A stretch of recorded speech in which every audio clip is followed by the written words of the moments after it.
the lack of response and what Donald Trump would consider respect from Vladimir Putin has really unsettled Donald Trump, I think, and has pushed him into the more Ukrainian camp. I'm John Pienaar with Pienaar and Friends. That is Tim Montgomery and Rachel Cunliffe, and we've been joined by Sarah Baxter from the Mary Colvin Institute of International Reporting. Hello to you, Sarah. Hello, John. It's lovely to have you here, Sarah. It always is. Okay, we're obviously talking about Gaza, and before we move on from that, I'd love to hear your description of how this story is playing there where you are in the United States, in that riven country, so many polar opposites of opinion. Here, Donald Trump and elsewhere is getting a huge amount of credit, arguably quite deservedly, for making this happen in a way that no one else could. How's it being seen through an American lens? Is that sort of recognition is coming from both sides of the line, blue and red? Yes, it is, slightly through clenched teeth as far as Democrats are concerned. They'd rather not mention his name and just celebrate the peace deal. Democrats are also pointing out that Joe Biden had more hostages released than Donald Trump. But to be honest, it is Donald Trump's show, and nobody can take away that credit. He appears on the cover of Time magazine celebrating the historic peace deal, but Trump is complaining about the picture used, yes. Which he thinks shows him practically bald. It's taken from a very unflattering angle and makes him look rather jowly. So jowly, you don't get to see his elaborate hair construction, none of that. He looks a bit more his age, basically. Exactly. So are they giving on with one hand and taking away with the other? That's the question at the moment. Some people are alleging foul play. Others just saying, actually, it's quite an interesting photo showing him from an unusual angle. And, Donald Trump doesn't get to control everything. But he tries. he tries. But this is his historic achievement. Now, of course, everybody's questioning whether some aspects of the deal might unravel. But he's achieved an important milestone this week, no question about it. Yeah, and the question of his stamina, as it were, more likely his attention span. So just have a listen quickly to this. John Bolton, who, of course, is a former national security advisor, he fell out catastrophically with Trump. But I asked him whether he thought Donald Trump was capable of sticking to the task here, and this is what he said. He has a very short attention span, and whether he's really willing to see it all through, or whether conditions permit it to be seen through, I think are very unclear. This 20-point plan, my first reaction was to think of Woodrow Wilson near the end of World War I announced the famous 14 points that would be the basis for peace and security in the world following. And Prime Minister Georges Clemenceau of France, hearing about the 14 points, said, 14 points, that's very strong. The good Lord himself only had 10. John Bolton being a bit sceptical about this. What's your hunch on this, Sarah? Well, the 20-point plan, aspects of this plan are already being broken. I mean, I'm sorry to say that Hamas is clearly trying still to exert control in Gaza in the most terrible means possible by executing alleged collaborators, but who may just be opponents of Hamas who are willing to step up and try and rebuild the Strip.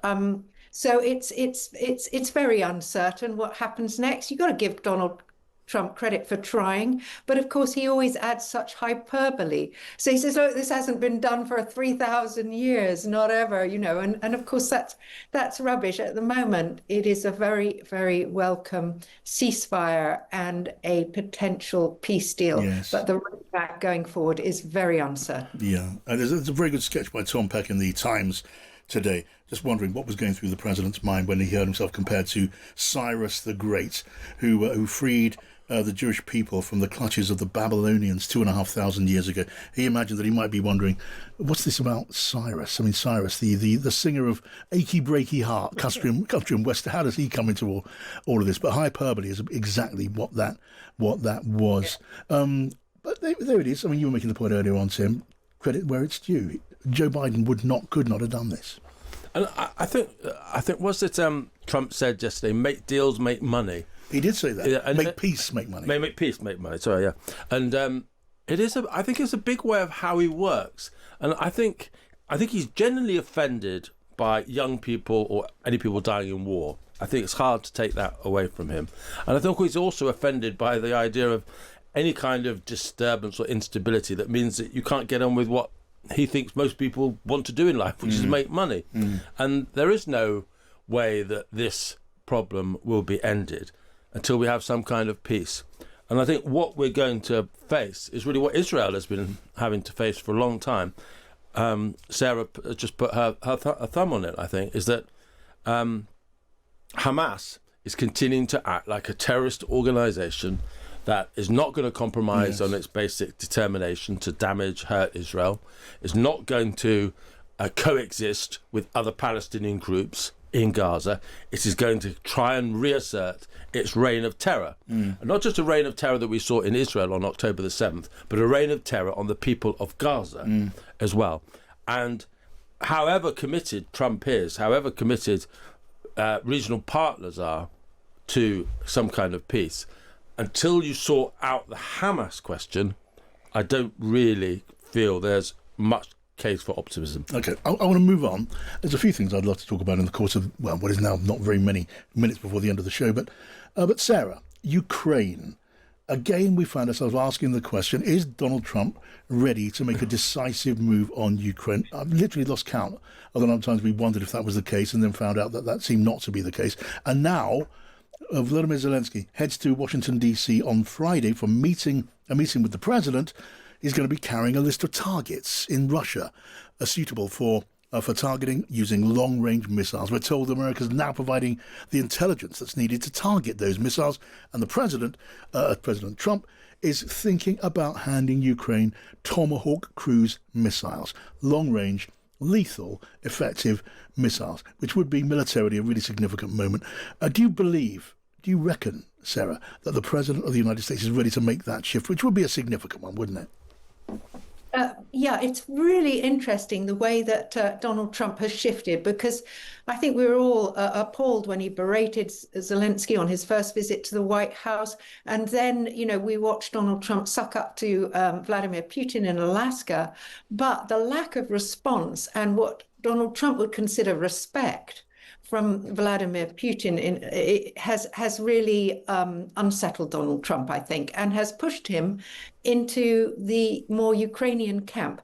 And, the story that emerged in the Financial Times, which has had a lot of play in America as well, about intelligence sharing, about those very effective missile strikes inside Russia, which is crippling its oil and energy supplies, is huge, because Russia is not managing to advance very far on the Ukrainian front lines. It is resorting to just attacking civilians, which makes it look a very bad faith player indeed. And I think Donald Trump wants to saber rattle with the use of the Tomahawks. Yeah. You can never quite tell with Donald Trump, and that's what he always says is, one of the great things about his style. Yeah. Vladimir Putin is very worried about Tomahawk missiles. First, they started to say, it wouldn't make any difference. Since then, the thought that they might actually be used and they could reach Moscow has been genuinely unnerving, and on the Moscow side. So let's see. I don't think that Zelensky will be coming to Washington to get slapped around. I don't think he'll be going back empty-handed. I mean, yeah, exactly. Why turn up in DC after his past experience unless he thought he'd had good reason to believe that he'd be walking away with something really, really substantial? And I guess we still have to find out, don't we, if the Tomahawks are handed over. Are they going to be given or sold? Because, the past practice of this president has been to sell weapons to Ukraine's friends in Europe, and then they pass them on to Ukraine. Could that even change? I mean, it's going to be a very big Friday, Rachel. I mean, a huge Friday. It just seems like all the international news is coming at once. I'm curious, Sarah, about the different strands of opinion around Trump and in the White House and in the Republican Party overall when it comes to how to deal with Russia and Vladimir Putin, because it does feel over the last year that there have been certainly been tensions within the MAGA movement, the people who are skeptical, hawkish on Russia. Marco Rubio used to be one of those, and also the voices that have been encouraging Trump to be more isolationist and more relaxed about Putin. Does this tell us anything about those tensions and where the balance of power is? Or in your view, is it more about Trump losing patience and feeling humiliated by being strung along by Putin for so long? Well, that's a good question. And I think it's a bit of both, to be honest, because Donald Trump has tried hard to make the American people love Vladimir Putin, and they just don't. And Trump has always suggested, sort of implied, that the problem with the war in Ukraine is not that it was ever launched. He thinks, if Vladimir Putin could just sort of rolled his tanks through Ukraine straight from the off, that would have been fine by him. He doesn't like the fact that they're still dragging it out 3 years later and looking weak as a superpower. So, but it's also true that nothing has shaken the American people's support for the Ukrainians. Now, there is an element of the MAGA base, maybe 30%, that is influenced by Russian propaganda and somehow blames Ukraine for Russia invading this sovereign nation. But despite Trump and J.D. Vance's best efforts to say that what happens in Ukraine is of no interest to Americans, Americans remain stubbornly interested. Yes, and yes. So,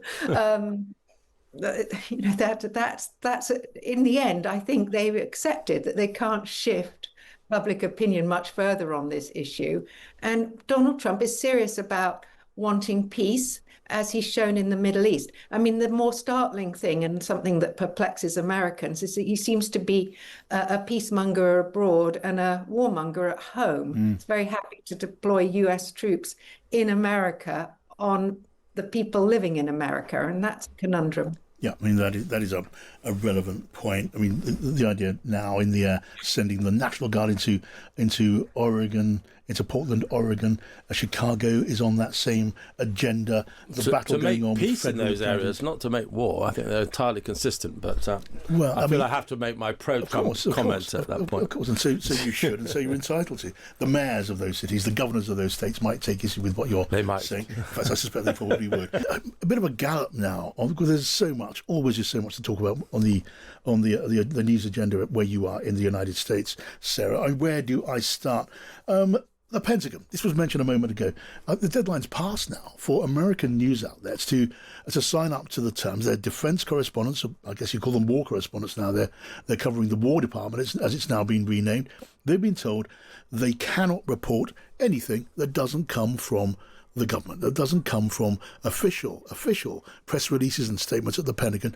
The last time we looked, of all of the news outlets who were asked to sign up to that, one had, and all of the others are in the, as it were, in the no column and face being kicked out of the Pentagon. And where's that going now? Is there going to be a mass expulsion? Well, I think they're really trying to face down Pete Hegseth. I mean, Fox News has joined the revolt. Newsmax, which is even more in Trump's camp, has joined the revolt. I mean, honestly, it's a united front that the press is presenting, and a good thing too, because their role is not to be stenographers. We haven't become journalists to just write down what officials tell us to. And I'm glad that the US media is sticking to that principle. Now, Pete Hegseth says it's to stop leaks. He's responsible for the biggest leak ever, which was that ridiculous signal chat about the war on the Houthis that he just, his text messages went straight to the editor of The Atlantic magazine. So famously, that was an incredible dump of information. What's more, his senior leadership are totally at odds and are fighting like cats in the sack at the Pentagon. Yes. And this is no doubt why he's trying to, hold the fort by reining in the press. But believe me, it won't stop the press getting good stories. Do you remember how well the media performed under COVID, no less? Working from their home through WhatsApp and phone calls, etc. You don't have to be physically present at the Pentagon to get good defense stories. Yeah. And they'll, and now, of course, the media will be out to get more of the same coming down the line, just to show Pete Hegseth what they're about and what a free press looks like. Right. Well, here's to the press and the media biting back. I say, and it's honestly true, I don't take sides, I don't wear the rosette, but I am on the side of press freedom, and I'm not on the side of the idea of trying to force journalists to just pass out approved information. And I don't know how they can win this one, Tim. Do we know the organisation that has signed up to this? It's the One America, which is... One America. Yeah. It's a Trump supporting TV station. Right. It did pretty well, actually, around January the 6th and the riot at the Capitol, when people who were offended with Fox News for calling the election as it happened, calling the election accurately for Joe Biden back in 2020, OAN had a brief moment of fame. They've got another moment of infamy now. I know. It's right. Infamy is the word, and it has a pretty small but devoted MAGA viewership. Right. I mean, I can remember. Were you in the sort of corridors of Westminster, Rachel, when this happened? It was under the Boris Johnson premiership, when they tried to have a briefing for the press, the lobby, all of the journalists from all the outlets at Westminster, and said only some of them could go to the briefing.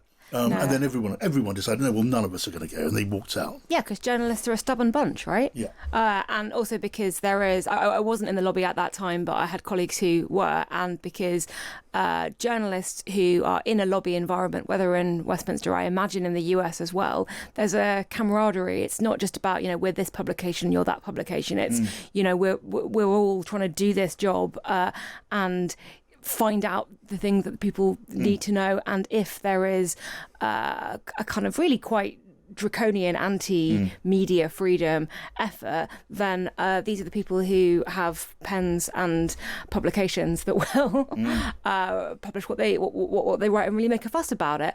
I do think the way it's being handled is kind of fascinating, because only one outlet, as you said, has signed up, and that's the one that is even more pro-Trump than Fox News, and Fox and the other Trump-leaning ones, and Newsmax, haven't gone anywhere near it. And you could have seen some kind of effort to sort of try and get a group of them on side with something slightly less strict and kind of divide and conquer, an us and them thing. The lefty liberal media you're not going to get to, but you're our chosen good media companies, well done, you get a biscuit, you can come to the press briefings. And clearly they've really messed that up, and now I can't see how they go forward with this, and it just weakens the authority of Hegseth even more. Well, all that's going to happen is those journalists who don't go, if they follow through on the threat to take away their accreditation, don't let them into the Pentagon at all, they'll just work outside the Pentagon. They will call the generals who trust them and that they trust, and they'll probably get more information than they did before. They're probably calling the generals anyway, whether they're allowed in the room or not, but it's certainly not going to stop the stories. I've been to Pentagon press briefings, and they're pretty dull, I have to say. Yes. I don't think the best stories have ever come from the Pentagon press briefings, so they'll be happy to live without them. Mass briefings are generally quite often really dull, because it was really interesting. They wouldn't say it at a mass briefing. What was that local council? I mean, Tim, you might remember the Reform Council that tried to deny a local news agency access to their info and had to back down. I forget. This is not Nottingham. I'm not aware of that story. There'll be consequences for you mentioning it as well, John. I'm sure there will. As my phone suddenly stops working. They said they had to be left off the press releases to that, which I think is fascinating, because usually the press releases, they try and keep all the interesting info out of them anyway. Yes. I mean, almost randomly. What else? Today, we have Alex Jones, the man behind the InfoWars website, who infamously spread the rumour and just traded on the rumour that the Sandy Hook shootings, the school shooting, were a hoax, just causing enormous pain to the parents of those children who were murdered in that, but in the process made a lot of money from advertising on his InfoWars website. He was sued, he lost. The award was $1.5 billion, and he hasn't paid a cent of that, has he, Sarah? And now he's lost his appeal in the Supreme Court. Another one, maybe hooray for the truth, Sarah. Well, yes, but only a semi-half-hearted one, because he's managed to carry on peddling disinformation. And sometimes I look back to what he got away with. The idea that he could profit off the grief of parents who lost their children in a mass shooting and call it a false flag operation.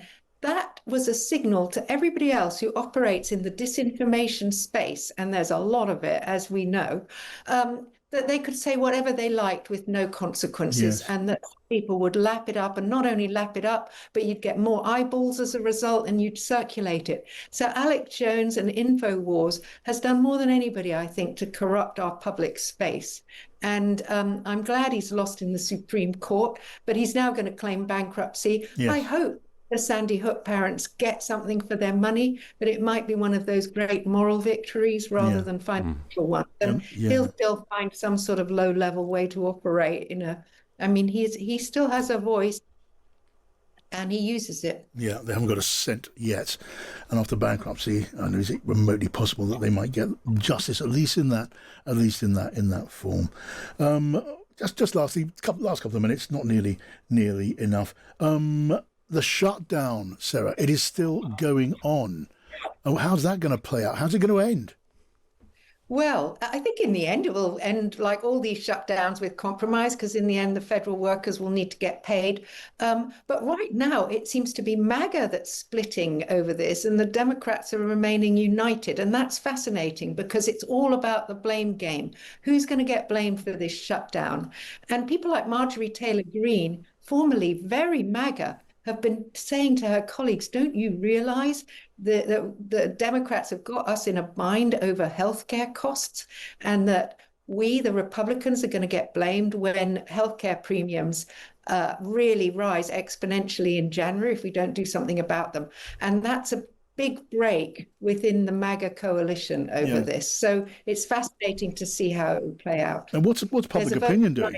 Yeah, how's public opinion, Sarah? There must be polls on this.